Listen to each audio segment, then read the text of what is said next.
Quentin Bryce made history as Australia's first female Governor-General, and her term in office also coincided with one of the nation's most tumultuous political periods. She saw 3 different Prime Ministers living in the Lodge in the 5 years that she was Australia's head of state. Quentin Bryce also met tens of thousands of ordinary Australians, and many more wrote to her. She's collected some of that correspondence into a book called Dear Quentin, with all the proceeds going to the Murdoch Children's Research Institute. The former Governor-General joined me in the studio earlier for a rare interview. Quentin Bryce, lovely to have you in. Thank you, Lee. How many letters did you receive as Governor-General, and why did you feel that it was important to answer them personally? Look, there were hundreds, perhaps thousands, and it all began when I was Governor of Queensland. The same thing happened when I was appointed Governor-General.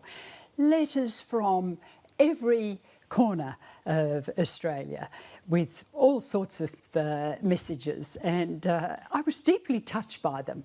Many of them had a great deal of warmth, a sense of encouragement and support. Some of them had some pretty firm advice.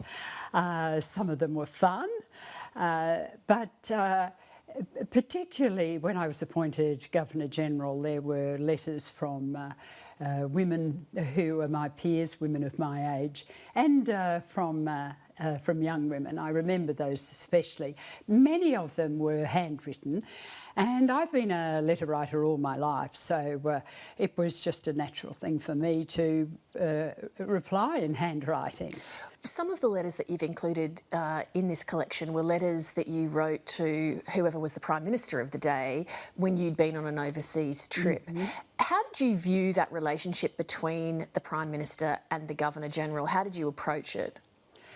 Well, of course, it's a very significant relationship in every aspect. And it's one that is clarified at the outset. I mean, the discussions about the role, particularly between the time of appointment and being sworn in, and the reading and the thinking and the reflection. It's a relationship that must be courteous, must be candid, and must be based on respect. Does it have to operate at arm's length, or is it closer than that? Oh, I think that depends very much on the personalities, the incumbents of the time.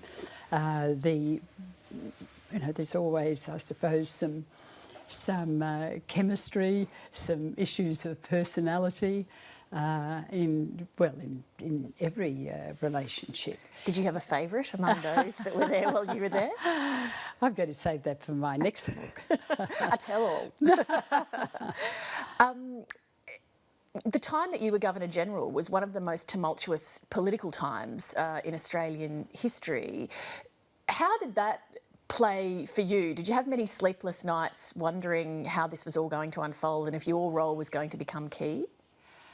Well, I didn't have sleepless nights. I had around me some very good advisors, some fine minds. I had a lot of your colleagues in our media telling me what to do, really. I remember a couple of headlines, what the Governor-General should do. But of course, one is prepared for most things that happen, and aware also that anything can happen at any time in political life, and particularly around election.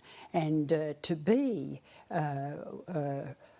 well prepared for what might be done in terms of the course of conduct that's followed. And I believe in transparency and being very open, and that's the way we operated at Government House during my term there. As well as being a collection of correspondence, this book's almost like a bit of a time capsule of your term as Governor-General, because you see all the various things you've done and the different things you've been focused on. One of those was that you spent a lot of time with Indigenous communities. What do you think it is going to take in this country to close the gap?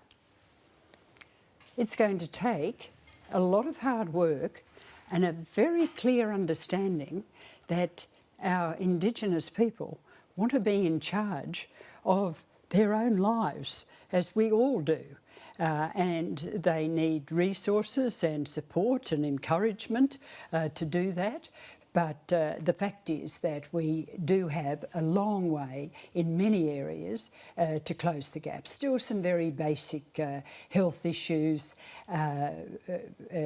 children's health in particular, problems that I believe should have been solved, and I find very disappointing. But I feel confident that there is across Australia a determination to reach those goals. You have also, throughout your entire life, had an interest in young people. You met and corresponded with a lot of young people as Governor-General. What is your advice, sitting at your age, in your mid-70s, to young people who are at the start of their adult lives, maybe a bit uncertain about the future or how things are going to go? I think very deeply about our young ones, not just my grandchildren, all grandchildren.